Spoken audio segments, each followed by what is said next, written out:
Hello, everyone. My name is Christian Rodriguez. I am 21 years old and I am from San Luis, Arizona. I am a senior at Northern Arizona University and I am working on my bachelor's in business administration with an emphasis in human resources. I am going to talk about ethics because this topic is really important in every aspect of life. By the end of this training workshop, you will be able to define ethics, apply a model for ethical decision-making to an ethical dilemma, promote an ethical culture within a practice setting, analyze ethical principles and theories as a basis the work environment, and identify what action corporations are taking to reduce ethics risks. These rules are important to be followed because we don't want people laughing at others because of their questions. People will get offended, and this is a safe place where you can speak freely and no one will embarrass you. If people are being rude, they will be asked to leave. Rules for Ethics Workshop. Everyone's input is valued. Participants are expected to share their relevant information. The session will start and end on time, and will start on time after breaks. Only one conversation will go on at once. The group is responsible for the deliverables. Discussion and criticism will focus on interest and not on people. Ethics Workshop Objectives. Define ethics. Apply a model for ethical decision-making to an ethical dilemma. Promote an ethical culture within the practice setting. Analyze ethical principles and theories as a basis the work environment. Identify what action corporations are taking to reduce ethics risks. I will like to test you with a pre-assessment to know what you know about ethics before this workshop. At the end of this workshop, you will know the answers to each of these questions. What is ethics? What should you do if you see an unethical situation at work? What is deontology? What is utilitarianism? Where do ethics come from? Why is having the right ethics so important? What are ethics? Ethics or moral philosophy is a branch of philosophy that involves systematizing, defending, and recommending concepts of right and wrong conduct. My ethics are the rules or standards governing the conduct by which I live my life and make all my decisions. One of the best ways of thinking about ethics is to take a quick look at what you believe and then think about how you would react when those beliefs are challenged.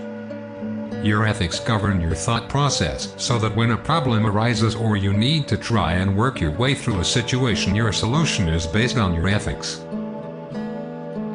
Where do ethics come from? Ethics are like a jigsaw puzzle that is thrown together over time, that when complete makes up who you are and what you believe. From our earliest days of life, we start to learn from those around us. These learned behaviors add to the traits that we are already born with and help to shape us into the person we will become. As part of this learning process, we develop what will become our norms. Norms are our everyday way of looking at how the world around us works and helps us to understand our place in the world. Norms also govern how we react to different situations and problems that arise around us. These are our ethics. The things we learn as we grow that govern the rest of our lives. Why is having the right ethics so important? Ethics are important for a number of reasons. First, ethics are important because they give us a baseline for understanding the concepts of right and wrong. Ethics help us to have a ready understanding of how to react to a certain situation long before that situation happens. Second, ethics are important because they act as our mediator when dealing or coming into contact with other people. If we have a wrong sense of ethics, we will react to people in a negative manner. Third, ethics are important because we pass them on to others. We have the ability to show others the correct way to act and behave by remaining ethical in the way we live, regardless of whether it involves our personal or business life. What should you do if you see an unethical situation at work? Watch for rationalizations. Studies have shown that people overestimate how awful the confrontation will be, how long the retaliation will last, and how bad the retaliation will be. One of the most common rationalization is this is someone else's responsibility. Consider what is really at risk. You want to be clear what is happening. Understand why people are behaving the way they are. Perspective taking is a really good skill to have in an ethical situation. Think about the pros and cons. What would be the benefit of speaking up? What would the consequences be if you didn't? Talk to the person involved. Rehearse. Go over the situation with someone you trust. Ask question to the person involved in the ethical situation, but remember, don't accuse. Escalate when necessary. It might be possible that he or she won't want to talk about the situation. You should talk to your boss about the situation. Protect yourself. Sometimes whistleblowers are not 100% safe when they speak up, so find a way to protect yourself. Activity. Technology ethics search and find. In this activity, people who are present in this training workshop will have to look for real-world situations using their smartphones that demanded ethical decision-making. Everyone has a smartphone, so this will be very easy for everyone. Activity directions. Participants should make groups of 3. Each group will need to find an ethical dilemma that happened in the world. This dilemma needs to be of business or industry of your company. What was the actual dilemma? What were the possible choices? What was the actual choice taken? What would be the best course of action? At the end, participants will share what they find with the whole group. What is deontology? Deontology or deontological ethics is an approach to ethics that focuses on the rightness or wrongness of actions themselves, as opposed to the rightness or wrongness the consequences of those actions, or to the character and habits of the actor. What makes a choice right is its conformity with a moral norm. Right takes priority over good. For example, if someone proposed to kill everyone currently living on land that could not support agriculture in order to bring about a world without starvation, a deontologist would argue that this world without starvation was a bad state of affairs because of the way in which it was brought about. Other types of deontology. Divine command theory, a form of deontological theory which states that an action is right if God has decreed that it is right, and that an act is obligatory if and only if and because it is commanded by God. Moral obligation surveys from God's commands, and the rightness of any action depends upon that action being performed because it is a duty, not because of any good consequences arising from that action. Therefore, if God commands people not to work on the Sabbath, for example, then people act rightly if they do not work on the Sabbath, but solely because God has commanded it. Other types of deontology. Natural rights theory, the theory which holds that humans have absolute natural rights in the sense of universal rights that are inherent in the nature of ethics, and not contingent on human actions or beliefs. The theory, espoused by Thomas Hobbes and John Locke among others, originates with the concept of natural justice or natural right of Socrates, Plato, and Aristotle. After the incorporation of the pagan concept of natural law into Christianity by St. Thomas Aquinas, it was Hugo Grotius (1583–1645), with his philosophy of international law, who finally freed it from dependence on theology, and allowed its development into what we now refer to as human rights. Other types of deontology. Contractarian ethics, or the moral theory of contractarianism, claims that moral norms derive their normative force from the idea of contract or mutual agreement. It holds that moral acts are those that we would all agree to if we were unbiased, and that moral rules themselves are a sort of a contract, and therefore only people who understand and agree to the terms of the contract are bound by it. The theory stems initially from political contractarianism and the principle of social contract developed by Thomas Hobbes, Jean-Jacques Rousseau and John Locke, which essentially holds that people give up some rights to a government and or other authority in order to receive, or jointly preserve, social order. Other types of deontology. Modern deontological ethics was introduced by Immanuel Kant in the late 18th century, with his theory of the categorical imperative. Immanuel Kant defined an imperative as any proposition that declares a certain action or inaction to be necessary. A hypothetical imperative would compel action in a given circumstance. For example, if I wish to satisfy my thirst, then I must drink something. A categorical imperative would denote an absolute, unconditional requirement that exerts its authority in all circumstances, both required and justified as an end in itself. Kant derived what he called a categorical imperative a principle that is intrinsically valid in and of itself, and that must be obeyed in all situations and circumstances if our behavior is to observe moral laws. He considered it an unconditional obligation, regardless of our will or desires, and regardless of any consequences which might arise from the action. Other types of deontology. Pluralistic deontology is a description of the deontological ethics propounded by W. D. Ross, 1877–1971. He argues that there are 7 prima facie duties which need to be taken into consideration when deciding which duty should be acted upon. Duty of beneficence, to help other people to increase their pleasure, improve their character, etc. Duty of non-maleficence, to avoid harming other people. Duty of justice, to ensure people get what they deserve. Duty of self-improvement, to improve ourselves. Duty of reparation, to recompense someone if you have acted wrongly towards them. Duty of gratitude, to benefit people who have benefited us. Duty of promise-keeping, to act according to explicit and implicit promises, including the implicit promise to tell the truth. Criticism of deontology. Robert and Zick, 1938–2002, famously points out what has become known as the paradox of deontology, that deontology forbids some acts that maximize welfare overall. The example usually used is that of a trolley hurtling towards 5 innocent and immobile people at the end of a track, where the only way to stop the trolley and save the 5 is to throw one innocent bystander in front of the trolley.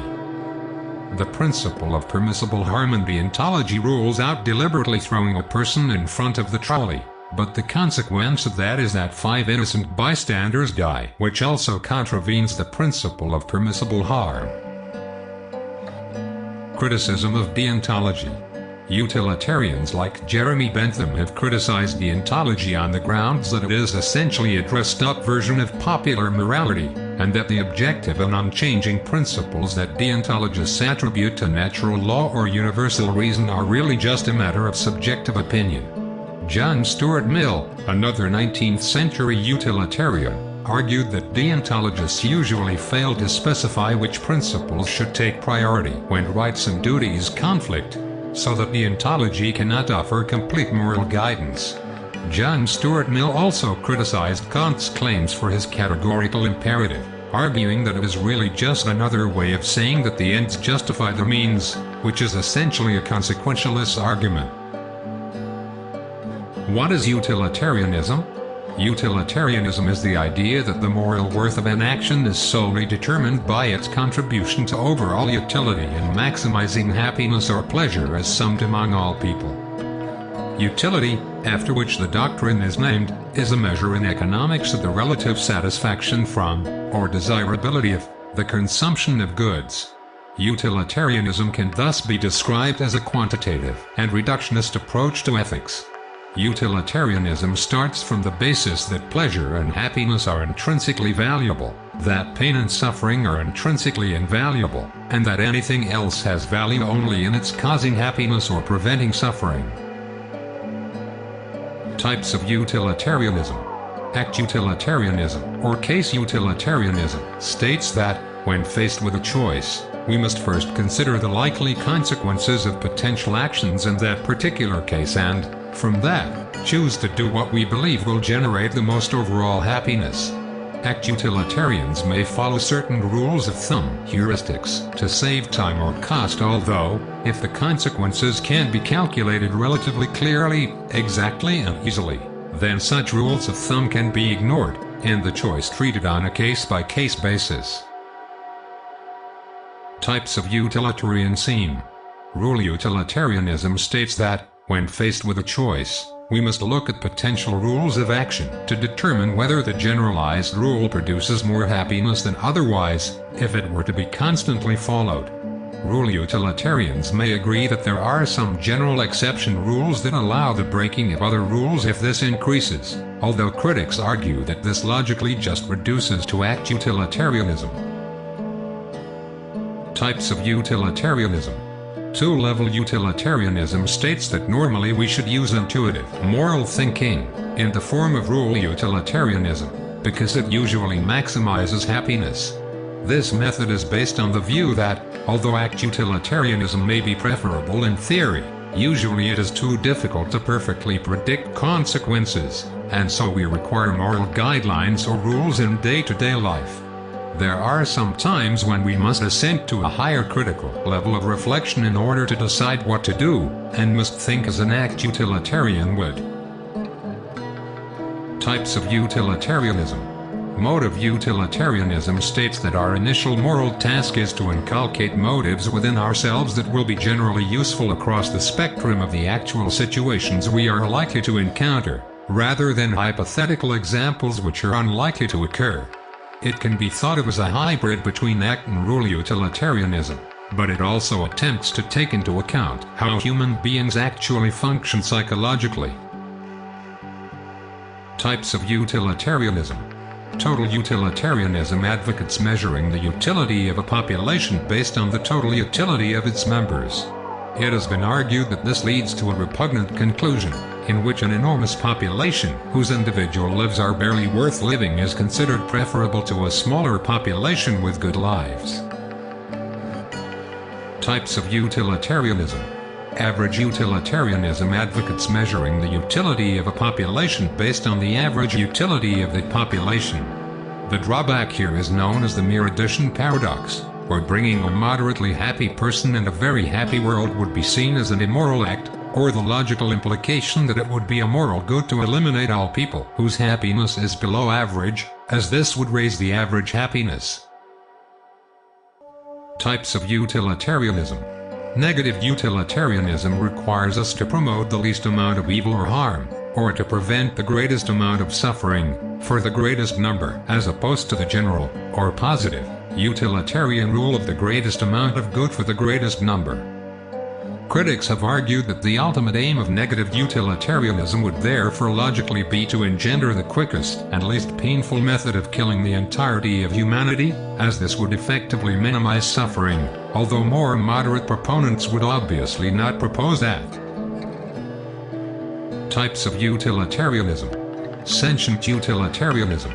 This is a type of utilitarianism that gives equal consideration to all sentient beings, and not just humans in particular. Therefore, this utilitarian view can be incorporated in with all of the others. When considering a type of utilitarianism, you must ask whether or not it caters for animals other than humans, whether or not it is sentient utilitarianism. Critics argue that the needs of humans are more important than those of other animals, because humans are more intelligent, and it is their intelligence that brings about happiness for everyone. Role-play activity. This activity is best suited for difficult situations that arise quickly and require a prompt response. Usually such situations don't allow much time for deliberation, so it's important to have a set plan from the outset and to have walked through it. For example, if a coworker wants to kill themselves or harm others, do you report it? Activity directions. The facilitator holds various scenario cards and a participant chooses one. The facilitator chooses the number of volunteers necessary to role-play. Participants take a few minutes to decide who will play which role, discuss the scenario and the possible outcomes, both good and bad. Participants act out the scenario with bad decisions as well as the correct, most ethical outcome. Everyone discuss the outcomes and what would be the best decision. What actions are companies taking to reduce ethics risks? Honestly assess your needs and resources. Focus groups allow representative samples of the larger population to share their opinions and experiences. They provide a deep, rich snapshot of the state of ethics in your organization. Surveys, internal or conducted by a third party, provide the opportunity to gather information from a much larger group of your employees, to compare results and to analyze data by relevant subgroups. Establish a strong foundation. Your ethics and compliance program must be a vital, integrated element of your work and the way you do it, ensuring that employees know how to and feel supported in their efforts to uphold ethics and compliance standards in their work. Build a culture of integrity from the top down. Keep a values focus in moments big and small. Organizations with integrity keep their values at the forefront in both mundane and the extraordinary moments. Re-evaluate and revise as needed. I will like you to check this supplementary material because this will help understand in a deeper way what ethics is. Ethical versus unethical workplace behavior. This is a YouTube video that will show you two different scenarios of an ethical and unethical situation in a workplace. This website has a lot of information on HR ethics. I advise you to check this website because it covers in a complete way everything about ethics. The Ethics of Human Resources and Industrial Relations is a really good book about this topic, and the best part is that it's free. I didn't want to overload your brains with a lot of information, because the human brain can only learn so much at a time. That's why I hope you read the website and the book, and also watch the video. Thank you for listening to this ethics workshop, and I hope you learned with the slides that are full of information of ethics. Goodbye.